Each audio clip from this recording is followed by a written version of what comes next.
Good morning, ladies and gentlemen. Welcome back to another episode here on European Confessions. The following story that you're going to be listening to, it comes from a translation of a message that I received, and the narration reads like this.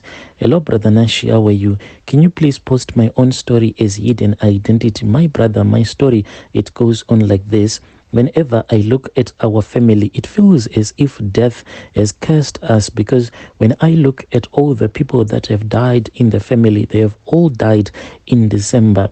If it happens that during that year, when my uncles, who is the eldest in the family where my late father was born into, when his tokologies want blood, then the person who will be sick for the rest of the year, that person, when December time comes, then we know that that Christmas we are not going to enjoy, because we will be having a funeral in the family. This thing, it happened to our grandparents as well as my aunties, my father's sisters, my father and his siblings as well. My uncle, this uncle of mine who is wealthy, he is the one who is remaining. This uncle of mine, he has a farm, a very big commercial farm just outside of Harare. A few kilometers when you are driving out of Harare, that is where he has this commercial farm. So this uncle of mine, he is using the blood of his relatives so that his farm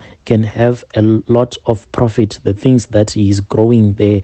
And when I had a spiritual encounter, what I saw, Brother Nashi, it was quite terrifying. I saw that my uncle, he turned all of his relatives that have died when he has performed these rituals, then they will become like zombies. They are the ones that are working at his farm. I saw my father as he was busy doing his manual hard labor. I saw my other uncles as they were busy driving the tractors on those farm. I even saw my aunties as they were busy working non-stop in the fields. This is what my sister, the spirit of my sister, after I had seen her ghost, showed me. And I am scared, Brother Nashi, because after I saw everything that my sister's ghost showed me, then I started to experience a lot of bad luck, because my uncle, he is an ritualist and someone who is very powerful. So he has been sending a lot of spiritual attacks to me as well as my husband. But as for my husband, he does not know the reason as to why we are poor like this, because when I came here to South Africa, my husband was doing okay, and I was supposed to die in 2010, Brother Nash. In 2010, that is when I was supposed to die. My uncle, he had dedicated my name, my blood to his altar.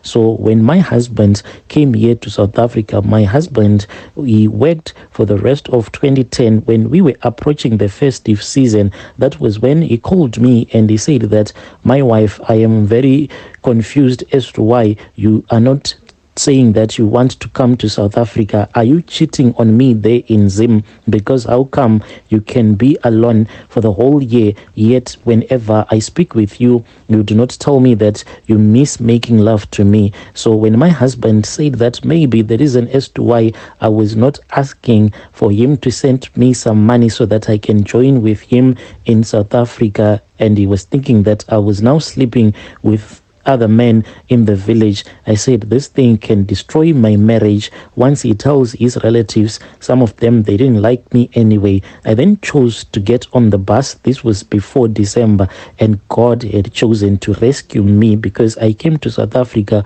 before that month, the cursed month, that is a cursed month in our family where a lot of people die. And throughout the year, I had been having a lot of terrible dreams. What I'll be dreaming about is that I'll see my uncle. When my uncle will approach me, he will then say, oh, my daughter, please follow me, because I have a job for you. When we would have reached the graveyards, then he will ask me to dig up a grave for him. So when I'll be digging up the grave, once that grave will be deep enough such that I won't be able to climb out of that grave alone.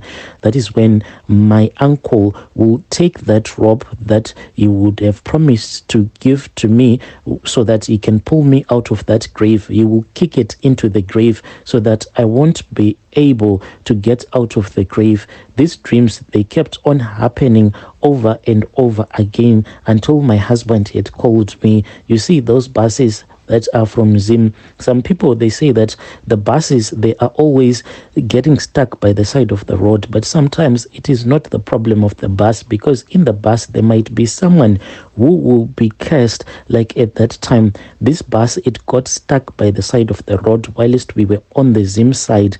These Tokoloshis, they didn't want me to come to South Africa. They wanted my blood, for I had been dedicated. I was the one who was supposed to die that same year. So, Brother Nashi, what then happened is that this bus, when it got stuck by the side of the road, what surprised everyone was that all the drivers, as well as the bus driver assistants that were there, they tried to remove that tire that had a punch, but they failed. Throughout the day, they kept on trying to unscrew those nuts on that tire, but they totally failed. Then happened when I was sitting outside with some of the bus passengers. We were really bored because it was really getting late. That was when I had a woman that was speaking with me. This woman, when she was speaking to me, she then said that what I was supposed to do was that I had to pick up some soil and place it in my mouth. Then I had to spit it out, and whilst I'll be spitting it out, I had to curse my uncle. So when I looked around and when I saw that in the place where we were, it was quite tricky for me to pick up some soil, then just put the soil in my mouth, people were going to suspect that maybe I was the one who was causing this bus to get stuck by the side of the road. I then pretended as if I wanted to go and relieve myself in the nearby bushes. When I went into the nearby bushes, I looked for a perfect spot where I was hidden from the rest of the bus passengers, and then I picked up the soil. When I had picked the soil, I then placed it in my mouth, and as I was spitting it, I then said, I do not know where you got your tokoloshis, oh uncle. When you went to get these tokoloshis, you were not with me. So why is it now that your tokoloshis require my blood? Please, your tokoloshis cannot get my blood. If they require any blood, they are going to return back to you, and they are going to strike down dead your children, because me and you, we never agreed that I was going to become your sacrifice one day. Then I got onto the bus whilst I was sitting. That was when I had people shouting out of joy. Now the bus could be fixed. Then we got back on the road and we came back to South Africa. When I arrived in South Africa, when December time came in 2010, that was when my sister, who was back home in Zim, she got so sick. And when she got so sick, she started speaking to me and she said, oh dear little sister, by the time that you're going to return back from South Africa, you're going to find me dead. You're going to find me dead. I then said, why? She then said that I keep on having these dreams, and in this dream I see our uncle. Our uncle, he comes to me and he says that he has a job for me. So when I follow him, he will instruct me to dig a grave, and when I am digging that grave, then I will see that you will then throw that rope, the one that you would have promised me saying that he is going to use that rope to pull me out of the grave. And after that, I see you, oh dear little sister, I see you, and the same clothes that you will be wearing, you know, Brother Nashi, those clothes that we make that people that would have died to wear, like a white gown or a white suit. My sister told me that she will be wearing the same white gown that I will be wearing, but when she will look at me, she will see that I'll be full of mud, as if I was someone that would have dug herself out of that same grave where I would have been buried by my uncle. Unfortunately, my sister then passed away. When my sister passed away, I wanted to return return back home to Zim so that I can bury my sister. I had gone to this white garment prophet, and that prophet told me that if I go back to Zim, then this was going to be the end of my life, because what had happened was that when those Tokoloshis saw that they could not get my blood, they then returned back to their owner, who is my uncle. When they returned back to their owner and they wanted to kill my uncle's kids, but my uncle, since he's very powerful, he then sent them back to hit anyone in our family, to strike down dead anyone in our family. Then they chose my big sister, but still they wanted my blood. Oh yes, they wanted my blood. Brother Nashi, this is how I got saved.